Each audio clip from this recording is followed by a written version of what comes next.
ઇકબાલગઢ ખારા બ્રિજ ઉપર આવેલ બનાસ બ્રિજ રિપેરિંગ માટે સરકારશ્રી દ્વારા મંજૂરી આપવામાં આવી હતી। એ બ્રિજમાં બેરિંગ રિપ્લેસમેન્ટ અને એક્સપાન્શન જોઈન્ટ માટે સલામતીના ભાગરૂપે જાહેરનામું પાડી ઉપરથી આપણે ટ્રાફિક વાહન વ્યવહાર બંધ કરેલો હતો। જે કામગીરી બેરિંગ રિપ્લેસમેન્ટ અને એક્સપાન્શન જોઈન્ટની કામગીરી પૂરી થયેલ છે। હવે એના ઉપર વેરિંગ કોટની કામગીરી બાકી છે। વેરિંગ કોટની કામગીરી કરી ત્યારબાદ એના ઉપર લોડ ટેસ્ટ કરી અને લગભગ અંદાજિત 1 વીકમાં આવા આપણે આ બ્રિજ ઉપરથી ફરીથી ટ્રાફિક વાહન વ્યવહાર શરૂ કરી શકીએ। કેટલા દિવસ માટે બ્રિજ બંધ કરવામાં આવ્યો? બ્રિજ આપણે 62 દિવસ માટે બંધ કર્યો હતો। એના પછી જે બાદ ત્યારે એ સમય દરમિયાન આપણે કામગીરી કરી બેરિંગ રિપ્લેસમેન્ટ અને એક્સપાન્શન જોઈન્ટની। શું કારણસર આટલી લંબાઈ ખેંચવી પડી? લંબાઈ એટલે આમાં એક ટેકનિકલ કાળજી રાખીને કરવા જેવું કામ છે। આખું બ્રિજનું સુપરસ્ટ્રક્ચર લિફ્ટિંગ કરી ત્યારબાદ એમાં બેરિંગ રિપ્લેસમેન્ટની કામગીરી કરવાની હોય છે। એટલે એના સલામતીના ભાગરૂપે આપણે બ્રિજ ટ્રાફિક વ્યવહાર માટે બંધ રાખ્યો। 15 થી વધુ ગામોનો આક્ષેપ છે કે માત્ર 1 ઇંચ જ સળિયા અંદર નાખવામાં આવે છે પિલરની અંદર। એ ખોટી વાત છે। ખોટી વાત નથી સાહેબ, સાચી વાત છે। કામગીરી ટેન્ડરના સ્પેસિફિકેશન મુજબ જ થઈ રહી છે। નથી થઈ રહ્યું, નથી થઈ રહ્યું। હજુ કેટલો સમય લાગશે તમારા અંતે? એક અઠવાડિયામાં આપણે પ્રયત્ન કરીએ છીએ કે અઠવાડિયામાં બ્રિજ ઉપરથી સાહેબ ભ્રષ્ટાચાર સાબિત થશે તો શું કાર્યવાહી કરવામાં આવશે? તો સામે જે રીતે સરકારના આદેશ મુજબ કડક પગલાં લેવામાં આવશે। 1 ઇંચ જ નોખ્યા સાહેબ, જૂઠ કેમ બોલ્યા તમે? 1 ઇંચ હરિયા જૂઠ કેમ બોલ્યા? એવું કામ ચાલુ રાખજો, થોડું થોડું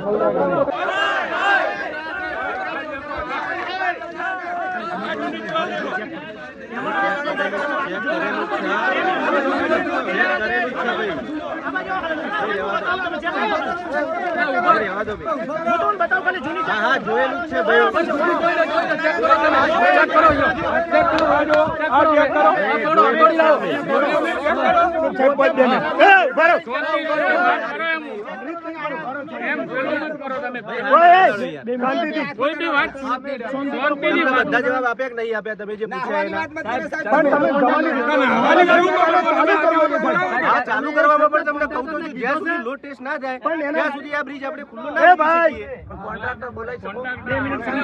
2 મિનિટ લોડ ટેસ્ટ કરવો એ બરોબર છે સાહેબ, પણ એને ઝડપી થાય એવું તમે 8-10 દિવસ કહો છો, નહીં પણ 4 દિવસમાં પતાય એવી થોડું વચન આપો અને જલ્દી જો નદી આવી જશે તો પરિસ્થિતિ વિકટ થઈ જશે સાહેબ। પરિસ્થિતિ અમે જાણીએ છીએ એટલા માટે જ આ ઝડપી કરવાનો પ્રયત્ન કરીએ છીએ।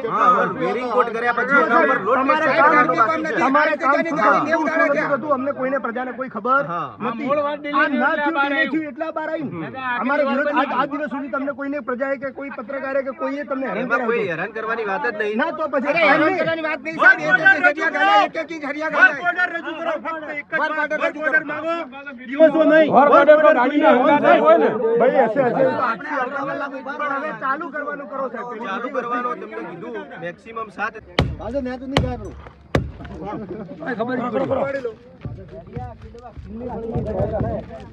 હવે એના અંદર સરિયો ચેક કરો, ગાડ દે ને એકલા યાર બરોબર ગાડી બોલાવો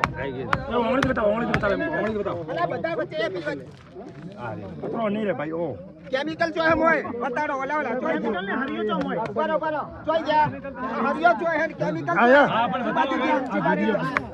સાહેબ લ્યો લાઈ મોય ની સાહેબ લા ચેટલું મોય ગાલેલું હે આ રે ને ચેટલું ગાડી પૂછું લાય બીજો ગાડી ચાલુ કરીને તોડવાની વાત કરતા તમારે બતાડવાનું આ જોવા દો, આ કેટલે હરિયો ચેક કરવાનું તોડવાનું નહીં, તોડવાનું તો રિપેરિંગ કરવું તો કરી આલશે, પણ ખાલી હરિયો તમને ભરી નાલ તરત આ તોડી એટલું તમને નવું કરી નાલ ભરી નાલ દે, પણ હરિયો લેજો તમે જો કેટલા ઇંચે આ શું કરવાનું? ઘણી વાર સળિયો આવી જાય અંદર દરેક કોલમ ના આવે સાહેબ, કેમિકલ જો કેમિકલ ના જો એના ઉપર કરવાનું હોય ને તો રવાન તમારે રિબાઇન્ડિંગ કરીને પછી અંદર હરિયો ગાલવાનો તો જ અંદરનું લોખંડ જોઈન્ટ થાય। ની રિબાઇન્ડિંગ આ રિબાઇન્ડિંગ કરેલું હોય ને તો રિબાઇન્ડિંગ જોઈન્ટ થાય। આ એક ઇંચ માલ માર્યો ડાયરેક્ટ આ તમે રિબાઇન્ડિંગ કરેલું ના કહેવાય, રિબાઇન્ડિંગ કરેલું અમે લોખંડ જોઈન્ટ થાય ને એને રિબાઇન્ડિંગ કહેવાય। આ જો એમની આ જો આ કેટલો હરિયો ગાલે એક ઇંચ બધા ગાડી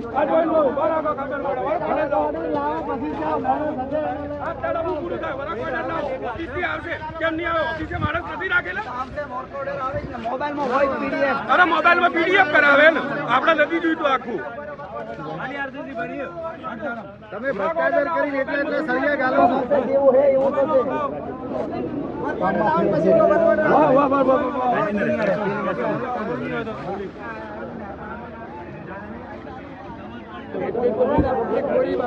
સાહેબ તમે વર્ક ઓર્ડર મંગાવો, વર્ક ઓર્ડર આવશે ત્યારે જશે. તમારું પીડીએફ આવ્યું વર્ક ઓર્ડરનું પીડીએફ બતાવો. ચાલો ક્યાં ગયા પેલા ભાઈ મોબાઈલમાં મોકલાવો.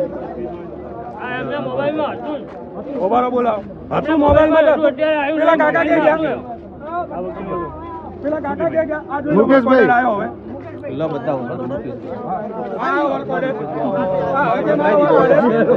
હવે કઈ રીતે આવ્યો? જોઈ લો કાકા તમે જોઈ લો. હા હાલે છે.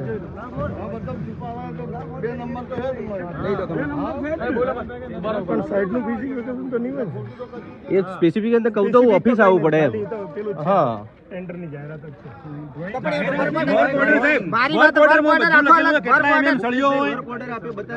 વર્ક ઓર્ડર નથી વર્ક ઓર્ડર નથી આ તો બીબીક્યુ હે.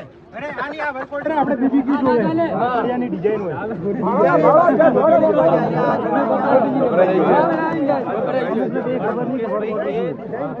કરોડ રૂપિયા નીકળી જાય. સાંજે ઓફિસ આવું તમને બતાવી દઉં. દોઢસો પેજ ના ભાઈ. ડ્રોઈંગ એક પેજ જ આવે, 150 પેજ ના આવે. તમે સાંજે આવો ઓફિસ આ કાકાને લેતા આવો.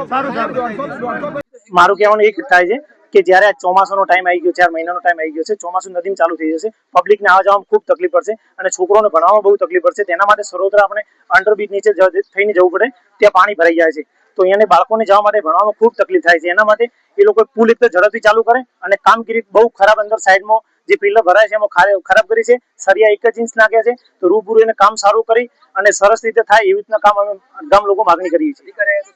અધિકારીને એમને રૂબરૂ બતાવી દીધું, એમને એક પિલર તોડીને પણ બતાવ્યું, તો એમાં 1 જ ઇંચ સરિયા નાખેલા છે, એમાં રૂબરૂ એમને બતાવ્યું, એમને એ લોકોએ કોઈ કીધું નહીં, કોન્ટ્રાક્ટરને પણ કોઈ વાત કરી નથી એ લોકોએ, પણ એમને એમ કીધું કે આ રીતે જ કામ થશે, એમને કોઈ એને હેડક્વાર્ટર બીજું કોઈ બતાવ્યું નથી. એમને કીધું કે 7 દિવસમાં ચાલુ થઈ જશે, પણ ચાલુ થાય ઝડપથી ચાલુ થાય એવી મારી માગણી છે અને કામ સારું થાય એવી મારી માગણી છે. માગણી છે અધિકારીને પોતે એમને એમ કીધું કે કડક કોન્ટ્રાક્ટરની સામે કડક કાર્યવાહી કરવામાં આવશે.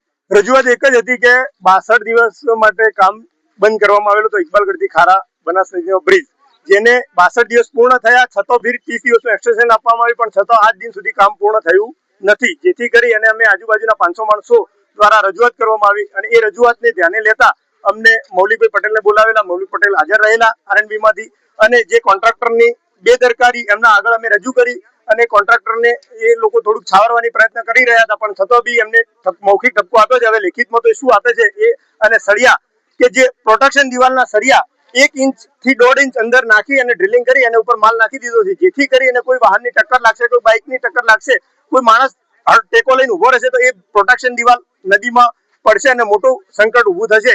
એની અમે જાણ કરી છે મૌલિકભાઈને. હવે આગળની કાર્યવાહી શું અધિકારીઓ દ્વારા લેવામાં આવે છે એ જોઈ રહ્યું. ઇકબાલગઢના બનાસ નદી ઉપર પુલ બની રહ્યો છે, ઇકબાલગઢ અને બાલુંદ્રાની વચ્ચે બનાસ નદીના પુલ ઉપર જે કામકાજ ચાલુ છે, પણ એ ગોકળગાયની ગતિએ કામ ચાલી રહ્યું છે. કલેક્ટરશ્રીના આદેશ મુજબ 62 દિવસમાં કામ પૂર્ણ કરવાનું હતું. એમને ટેન્ડરની અંદર જાહેરાત કરી કે 62 દિવસમાં કામ પૂર્ણ થશે. 62ની જગ્યાએ આજે 95 દિવસ થયા, પણ છતાં કામનું પૂર્ણાહુતિ થઈ નથી. અને આજે સાહેબ આવ્યા હતા એ કે હજી અઠવાડિયામાં તમારું કામ પૂરું કરશે એવું કહીને ગયા છે.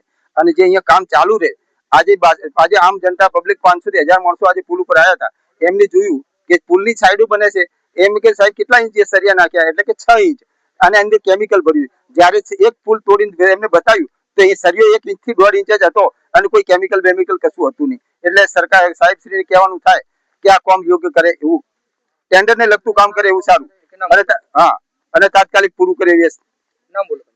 પરતેવી દેવાભાઈ.